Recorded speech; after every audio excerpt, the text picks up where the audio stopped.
एक तरफ अंतेनाग आम्रपाली को लेकर सभा में पहुंच चुका था तो दूसरी तरफ राजकुमारी मुकुंदा सोम के पास गई और उस पर संदेह करते हुए कहती है, जब से हम मगध आए हैं तुम्हारा व्यवहार बदल सा गया है। ये दासी क्या करने आई थी यहाँ? सोम ने अपने चेहरे पर साधारण भाव बिखेरते हुए कहा, वो हमें पानी देने के लिए आई थी। ये बोलकर सोम ने पानी से भरे प्याले की तरफ इशारा कर दिया।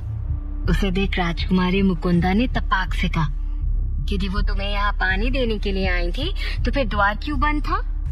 राजकुमारी मुकुंदा सोम से एक के बाद एक सवाल पूछे जा रही थी। इससे पहले कि सोम अपने ही जवाब में उलझ जाता, उसने बात पलटते हुए कहा, राजकुमारी मुकुंदा आप कितने सवाल पूछती हैं? हम यहाँ पहली बार आए हैं और वातावरण बदल चुका है और इस वजह से हमारा थोड़ा स्वास्थ्य ठीक नहीं लग रहा था। और यदि आपके सवाल खत्म हो गए हो तो क्या हम सभा के लिए चलें? भले ही हम सम्राट की अतिथि हैं, परंतु इस तरह विलंब से जाना उचित नहीं होगा। सोम ने एक सांस में सब कुछ कह दिया था, जिसे सुनकर राजकुमारी मुकुंदा को उसकी बात उचित लगी। उन्होंने कहा, ठीक है चलते हैं। इसके बाद दोनों सभा की तरफ चले गए। धीरे धीरे करके सम्राट बिंबिसार की सभा लग रही थी। सम्राट का सभा भवन अति विशाल था। वहाँ बैठने के लिए 2 तरह की व्यवस्थाएं थी। सभी प्रमुख पदाधिकारी, मंत्रीगण, सभा सदस्य और अमात्य सभी सम्राट के साथ भूतल वाले स्तर पर बैठे हुए थे। सम्राट का सिंहासन एक विशाल मंच पर बीचों बीच ऊंचाई पर रखा हुआ था। सीढ़ियों से चढ़कर सम्राट अपने सिंहासन के पास जाते थे। उनके सिंहासन के आसपास 4 और छोटे छोटे सिंहासन रखे हुए थे, जो कि रानियों और राजमाता के लिए थे। सम्राट बिंबिसार पहले से ही अपने सिंहासन पर विराजमान हो चुके थे। उनके बुलाए हुए सभी अतिथि अपना स्थान ग्रहण कर चुके थे। आज दोनों रानियां वहां अनुपस्थित थीं। मंच से नीचे उतरकर सबसे पहले पंक्ति में मगध के अमात्य और राजगुरु विराजमान होते थे। दूसरी पंक्ति में सबसे आगे प्रधानमंत्री और उसके बाद अन्य मंत्रीगण बैठते थे। इसी तरह सभी को उनकी पदवी के घटते क्रम के अनुसार बैठने की व्यवस्था की गई थी। तभी मगध के सबसे बड़े अमात्य श्रीधर अपने स्थान पर खड़े हुए। सम्राट बिंबिसार को नमन करते हुए कहते हैं, सम्राट की जय हो। सम्राट, इतने दिनों बाद आपको मगध के सिंहासन में विराजमान होते देख बहुत प्रसन्नता हो रही है। लेकिन इस तरह पूरे मगध साम्राज्य के सभी प्रमुख पदाधिकारियों को यहाँ बुलाने की मुख्य वजह क्या है? सम्राट ने बड़े ही आदर भाव से कहा, अमात्य श्रीधर, अरे सभा की वजह भी बहुत प्रमुख है और आज इस सभा में उपस्थित होने वाले हमारे अतिथि भी बहुत महत्वपूर्ण है। हम आप सबको जिससे मिलवाने वाले हैं वो कोई आम इंसान नहीं है। सम्राट की बात सुनकर अमात्य उत्सुक होते हुए कहते हैं, सम्राट आखिर वो हैं कौन जिसकी सराहना आप कर रहे हैं? तभी सम्राट ने देखा कि द्वार पर अंतेनाग खड़ा था, जो कि सम्राट के आदेश के अनुसार आम्रपाली को लेकर अंदर आने वाला था। उसे देखते ही सम्राट ने कहा, अंतेनाग। अंतेनाग तुरंत आम्रपाली को लेकर दरबार में प्रवेश करता है। आम्रपाली को देखकर वहां बैठी पूरी सभा आश्चर्य के साथ साथ मंत्रमुग्ध भी होने लगी थी। आम्रपाली ने गहरे लाल रंग में लहंगा और चूनर पहन रखी थी। एक चूनर जो उसके कंधे से लगी हुई थी तो दूसरी चूनर उसके सिर को ढके हुई थी। गहरे लाल रंग में आम्रपाली का सफेद रंग सभा की चमक में और भी ज्यादा निखर रहा था। सम्राट की विशाल सभा देखकर आम्रपाली अंदर ही अंदर घबरा रही थी। वो अंतेनाग के पीछे पीछे चल रही थी। उसके चेहरे पर किसी प्रकार के कोई भाव नहीं थे।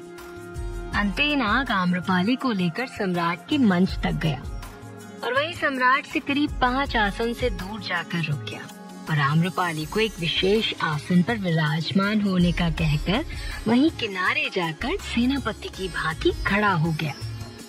हर किसी की नजर आम्रपाली को निहार रही थी, लेकिन किसी की हिम्मत नहीं थी कि वो बिना सम्राट की अनुमति के कुछ कह सके।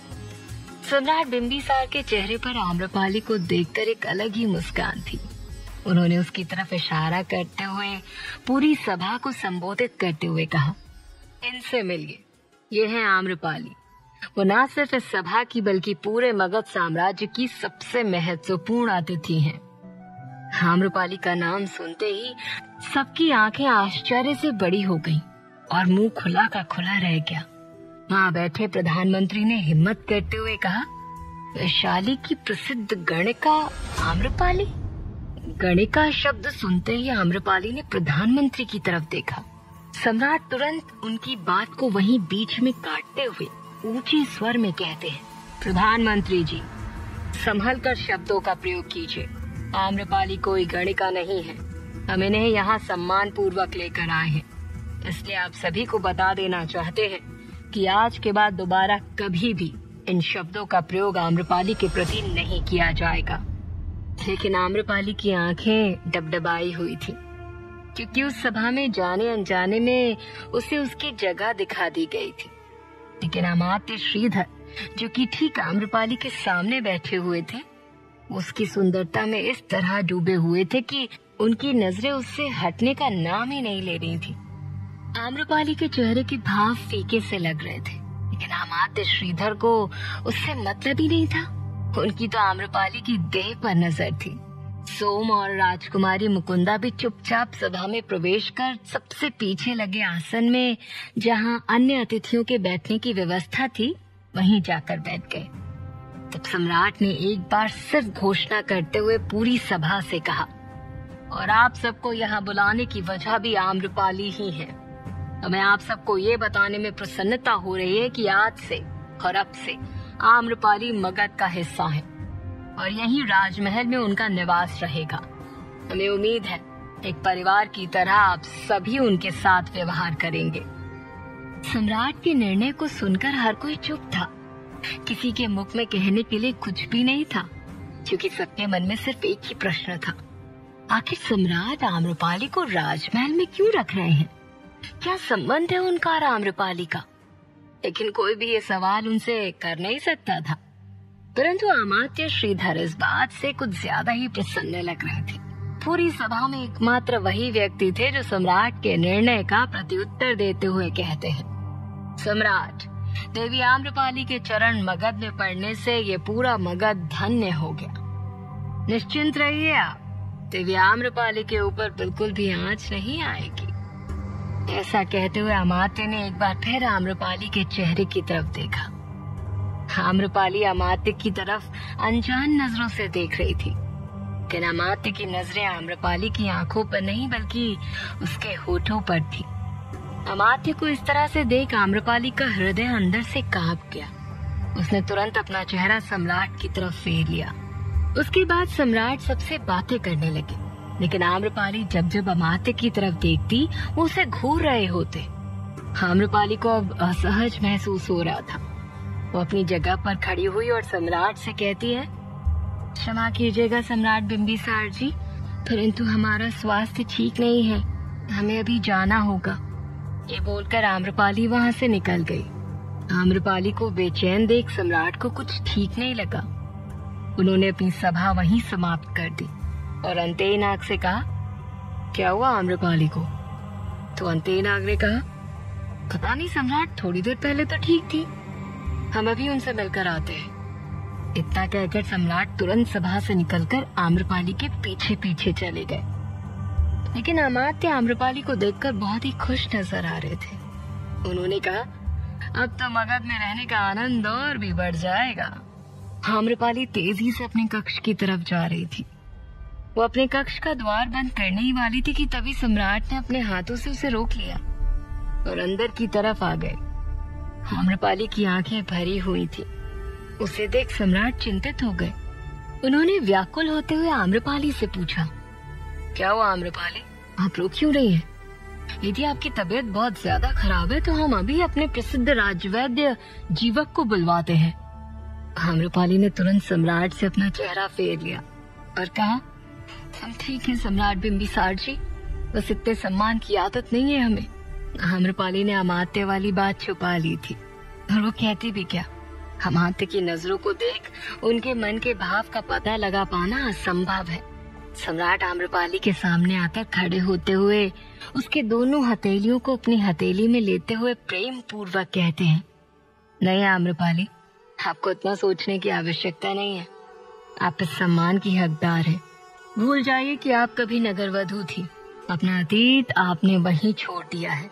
अब आपको मगध में हमारे साथ नया जीवन शुरू करना है। सम्राट ने जब आम्रपाली का हाथ थामा तो वो कुछ न कह पाई। वो बस सम्राट की आंखों में देख रही थी। उसने अपने मन में कहा, हम क्यों आपको खुद से दूर नहीं कर पा रहे हैं सम्राट बिंबिसार? क्यों आज भी आपके पास हम खुद को सुरक्षित महसूस करते हैं? क्यों आज भी हमें आपके आसपास रहने से शांति महसूस होती है? परंतु हमारा मिलन कभी नहीं हो सकता, कभी नहीं। आम्रपाली जवाब में पहले ये सोच ही रही थी कि तभी उसकी नजर सम्राट की कलाई पर पड़े छाले पर गई। वो सब कुछ भूलकर एकदम से सम्राट के हाथों को थामकर कहती है, हमें बचाते बचाते आप खुद झुलस गए। अभी आपके लिए औषधि लेकर आते हैं हम। ये बोलकर वो तुरंत अपने कक्ष से बाहर निकल गई। आम्रपाली को इतने दिनों बाद अपने लिए चिंता करते हुए देखकर सम्राट को थोड़ा सुकून सा महसूस हुआ। आम्रपाली के कक्ष में रुके हुए सम्राट को कुछ पल ही हुए थे कि तभी एक सैनिक उनके पास आया और उन्हें नमन करते हुए कहता है, सम्राट की जय हो। सम्राट, राजमाता राजमहल पहुंचने वाली है। वो पश्चिम द्वार से होकर महल की तरफ आ रही हैं। राजमाता के बारे में सुनकर सम्राट खुश होते हुए कहते हैं, हमारी माँ वापस आ गई, वो भी इतनी जल्दी? ये सुनकर सम्राट वहाँ से निकलने लगे, लेकिन तभी आम्रपाली अपने हाथ में औषधि लेकर पहुंच गई। आम्रपाली को देखकर सम्राट के कदम अपने आप रुक गए। उन्हें जाते हुए देखकर आम्रपाली ने पूछा कि तू कहाँ जा रहे हैं? तब सम्राट ने कहा, आम्रपाली, हमारी माँ तीर्थ यात्रा से वापस लौट आई है। वो इस पूरे साम्राज्य की राजमाता है। हमें क्षमा करना, परंतु हमें उन्हें लेने जाना होगा। उनका क्रोध बहुत तेज है। यदि हम वक्त पर नहीं पहुँचे तो पूरे मगध को सिर पर उठा लेंगी। लेकिन सम्राट, आपके हाथ में चोट है, इस लेप को लगवा लीजिए, फिर चले जाइएगा। आम्रपाली ने कहा। सम्राट जल्दबाजी में थे। उन्होंने कहा, क्षमा करना आम्रपाली, लेकिन इस वक्त आपसे ज्यादा महत्वपूर्ण हमारी राजमाता है। हम बस अभी गए और अभी आए। इसके बाद सम्राट वहाँ से चले गए। आम्रपाली राजमाता के बारे में नहीं जानती थी, लेकिन उसका मन उन्हें जानने के लिए बहुत उत्सुक था। दिन ढल चुका था। सम्राट पश्चिमी द्वार पर अपने सैनिकों के साथ खड़े थे। तभी 50 सैनिकों से घिरी हुई राजमाता की पालकी पश्चिम द्वार के अंदर प्रवेश करती है।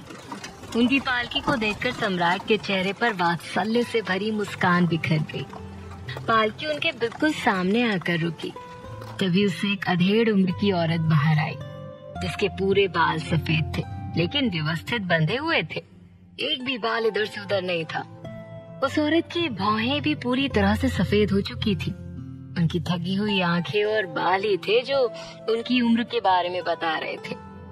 उनके माथे पर बुढ़ापे की लकीरों की बजाय तेज था, जिस पर सफेद रंग का गोल टीका लगा हुआ था।